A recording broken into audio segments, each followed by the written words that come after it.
This episode is presented by the Hotel Minneapolis. The Hotel Minneapolis is the official hotel of Twins Fest. Moving into a brand new ballpark this offseason has kept the Twins front office busy. And Twins farm director Jim Rantz has been a busy guy too.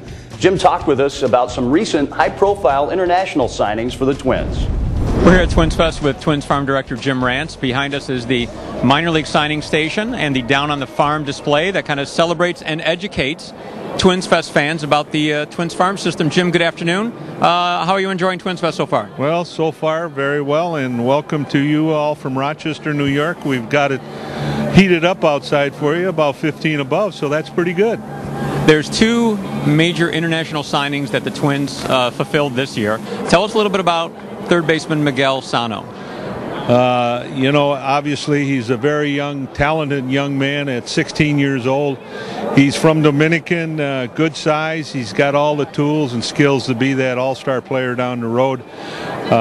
He'll be coming over here early in the spring, and we'll probably start him out in extended and then the rookie league, but he has all the skills and tools to be an outstanding player. We'll probably start him out at shortstop. For 16 years old, he is very mature as far as body-wise. We know he's going to get stronger, but again here, you wouldn't think he's 16 years old.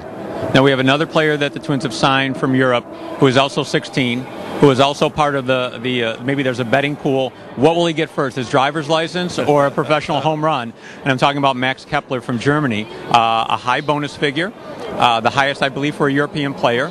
And he's been described as graceful, athletic. There are ballet professionals in his family. That's right. Have you seen this kid? What can you tell us? It's kind of a really interesting story. Yes, it is. In fact, I've seen this kid compete here too. He's got a good frame on him. He's got good size, and he's an outfielder. And he's over here, obviously, he's taking it very serious because he's living here year-round now. And at 16 years old, I can remember when I was 16 years old, like you said, I was trying to get my driver's license, and here he is competing with players that are 21 and 22 years old. So both of these players got a lot of talent. They just need to play.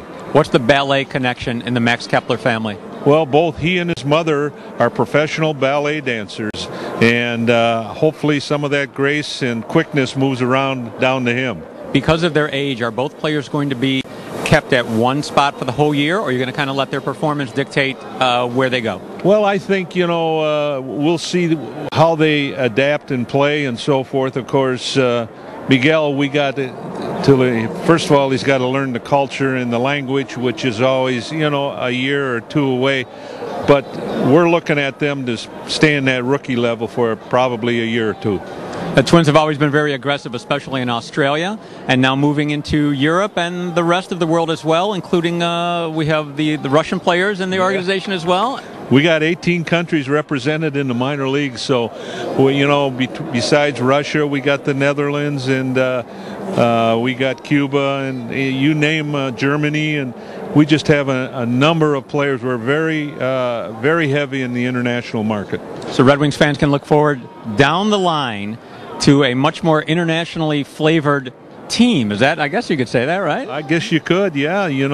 I have to get caught up on my language. I'm going to have to learn these new languages. The one thing, what I think is neat about these young players coming over from Europe, they all speak 2 or 3 languages. It's unbelievable. Twins farm director Jim Rantz talking with us about the high-profile international signings by the Twins this year. Jim, thanks. My pleasure, Nick. One player likely to be patrolling the Frontier Field outfield this season is Rene Tassoni. Rene, good evening. Is this your first Twins Fest? Yes, it is. Okay. You had a good year in Double-A. We'll talk about that in a moment.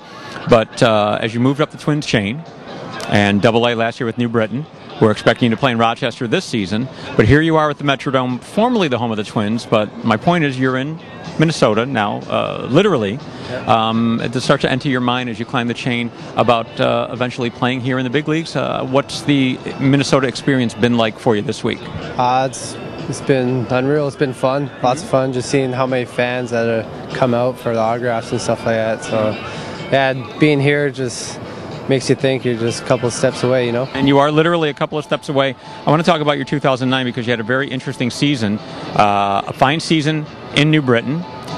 You had like 3 or 4, maybe 4 really good hit streaks. You had a 6, a 6, a 8, and a 12. When you're seeing the ball well and putting together hitting streaks on that like that, what is a key factor for you when you go up to the plate? Just stay comfortable and be consistent, you know. I stay in routine, something that's working. You know, it's funny, I don't know if you look up my stats, I don't think I had a 3-hit game all year, but I had a lot of 2-hit games, so it ended up working out for me, you know. And a highlight of the season for you, of many highlights last year, was getting to play in the Futures game. You were selected to play, and you got in the game a little bit late, but you kind of were the game changer and won the MVP award. Yeah, that was definitely the highlight of my year last year. Sitting on the bench, not thinking I was going to play, was kind of upsetting, but I got the chance to play and made the best of it, you know. And then after the season, the honor for your country and playing in the Baseball World Cup. And I think this was a great showing for Team Canada this year, and you were one of the leaders of the team. What was your experience like playing internationally with Team Canada in Europe? It was tons of fun. A bunch of Canadians get together, you know. It's a riot. Playing those teams like Cuba and Italy and USA, it was always a challenge, and just seeing the different type of baseball they play, you know. Rene is, of course, Canadian, mentioning playing for Team Canada, which now makes him, after Jesse Crain and Justin Morneau, probably the 3rd best Canadian baseball player in the Twins organization, I think, right? You're 2 spots away from the top as far as that goes. You were born in Toronto, very close to Rochester. Yes, I was, but I was only there for 6 years of my life, and then we moved to BC and I've grown up there ever since. And by BC, you mean Coquitlam, BC, right? It was where you've lived since you were 6? Yep. Yes, sir. You're very close to Vancouver, and right now we're going to turn this into a little bit of a Canadian corner, if that's okay with you. Canadian media requires a certain amount of Canadian content, and at RedWingsBaseball.com we believe very strongly in that, in providing some Canadian content right now. What is the number of loonies you have in your pocket right now? 0. Okay. All my Canadian money's at home. Okay. The number of trees in Stanley Park, approximate number of trees in Stanley Park, is it 100,000, 200,000, or 500,000? I have no idea. I'd say 200,000. 500,000 number of trees. The Gastown District in Vancouver. You ever been there? Nope. Have you heard of it? Yep. Do you know who it's named after? Nope. It's named after a guy named Gassy Jack Dayton. Okay. And I'll let you look up the rest of that. Who would win in a street fight between Nickelback and Bare Naked Ladies? Nickelback. The reason being? I like their band.